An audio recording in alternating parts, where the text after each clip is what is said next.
Hello everyone, this is Suneve and I'm coming to you with Do You Believe? A Laughing Jack X Reader by FlukeInTheMatrix. We're going to be starting off with Chapter 4, Give 'em the old razzle dazzle. The big top is situated in the middle of a busy street. The black and white stripes of the previously dull and stained tent are fresh and bright again, as though it has taken a bath in whiteout. Even the bright vermilion flag at the top is standing tall rather than being bent forward due to the accident with the bird. No one can miss it, mostly because it is blocking an intersection, but it still looks great. Though, why is it here? I stand dumbfounded on the side of the sidewalk in front of it. What possessed Jack to put it here? Antics aside, putting something this huge near electric wire poles is not smart, not to mention the trees with their huge branches. The tent is sturdy, but I've seen the holes it gets sometimes. Hell, I've made and patched up quite a few of them. The holes I made were an occupational casualty. Really, if you were to try full flying somersault on a trampoline with a being who has whipping arms, you'd go flying too. A kazoo blows nearby, startling me from my thoughts. People still have those? I look around along with other bystanders for the source of the sound. Strangely, no matter where we turn, we cannot find the mysterious kazoo wielder, and let me tell you, they suck. Whoever owns this thing is getting drop-kicked. The kazoo got louder, and not only did it make annoying sounds, it had a pattern. It blew in short intervals for 5 minutes straight. The fuck is this? The bystander next to me says, voicing my thoughts perfectly. Yes, random citizen, what the fuck is this? This isn't some playground, and whoever is pulling this shit is going to get smacked. A woman passes by me, muttering about killing the dying bird. I huff as I rummage through the fallen branches on the floor, looking for a thick enough stick to use as a weapon. Don't worry, I'll do it. I weigh a potential winner in my hands before tossing it over my shoulder. What are you doing, gun drop? Looking for a stick, I reply without processing the sound of the voice. How's that going? Pretty good, actually. Keep at it. By the time I realize I recognize the voice, it's too late. I stand up expecting to see Laughing Jack when I turn around, but he's gone without a trace. Jackie? Jack? Laughing? I look around and groan, cupping my mouth with my hands, using them like a makeshift megaphone. Sunshine? Nothing. Just as I am about to give up and go in search of Jack, he appears in the corner of my eye, standing in front of the side flaps of the big top, smack dab in the center of traffic. He's wearing his normal get-up, old bandages, and a black and white clown outfit. His fluffy shoulder feathers are nice and bright for the first time in what I assume has been a long time. But what strikes me is his unruly black hair tied loosely with a white ribbon I gifted him. Besides that, he has on a white cap and a neon crosswalk vest, and in his hand is the kazoo. I vow to dropkick that writhing mass of noodle arms, I mutter as I pick up a thick stick and twirling it in my hand like a baton. However, I decide to watch him first. Maybe it'll be fun. He hums into the kazoo to replicate the sound of a royal entering a room. Step right up, ladies and gentlemen, for tonight you will witness the performance of a lifetime. Tonight you will. He was raising a stop sign when suddenly he is interrupted by angry shouting coming from within a car, cutting off his speech. Not a good idea, I grin and whisper to myself. He lives for dramatics.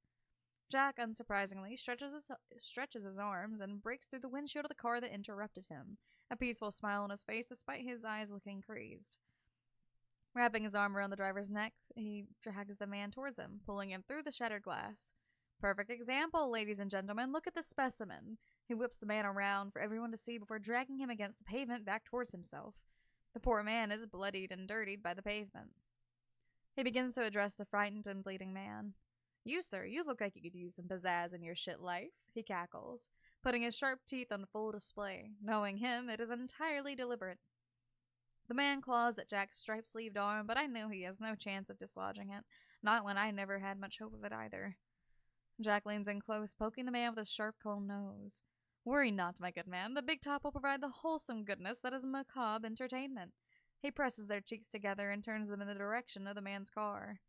A woman, presumably the wife, stares in horror. The children inside look to their mother in fear. It is unfortunate, but they really shouldn't poke at an already unhinged-looking clown man. Jack winks at the wife in the passenger seat. Bring the lovely wife and kids, Chuck. I have a real treat in store for you, a real treat. And just like that, he releases his grip on the man and dissolves into black smoke. The man falls to the floor, holding his throat tenderly. Soon, however, he waves his family over from inside their car, motioning to the big top. I whistle, showy but effective. Thank you, sweetest. I look at my side, seeing him grin down at me. A lollipop manifests in his hand in place of the sign I assume he commandeered from some poor soul, and he takes a chunk out of it with a single bite. Leaning on top of my head, he peers down at me. I expected you later. Lecture? Lecture, I nod. He ruffles my hair. Surprise ruined, I suppose, but no matter. Now we have more time for fun. Oh, before I forget, I got you something, I say with the softest voice I can conjure. Jack looks excited, spirals of electric blue swirling in his eyes. A gift? His grin sharpens. Produce it, pet. Right before he can look behind me, I give him a strong bonk on the head with the stick I found earlier. I almost lose my composure as he honks due to the impact. He blocks himself with his arms, laughing and walking backwards as I continue to smack him. Just honk what I've always wanted honk for. Honk Christmas honk. He shoots a hand out before I can land another blow and pulls me into a constricting hug. I've caught the perpetrator.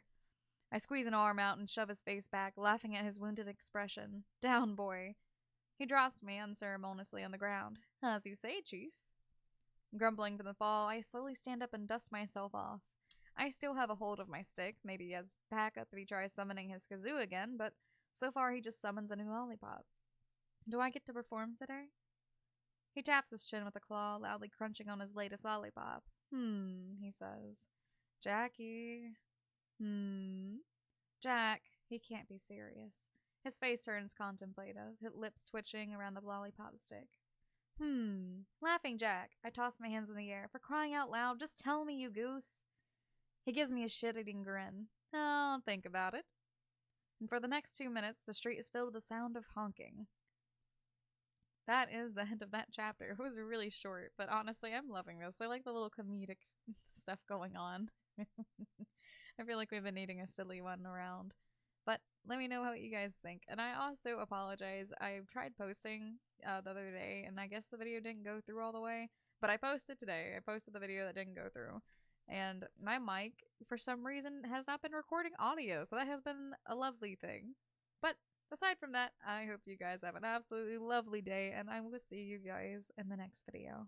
Until next time, bye-bye.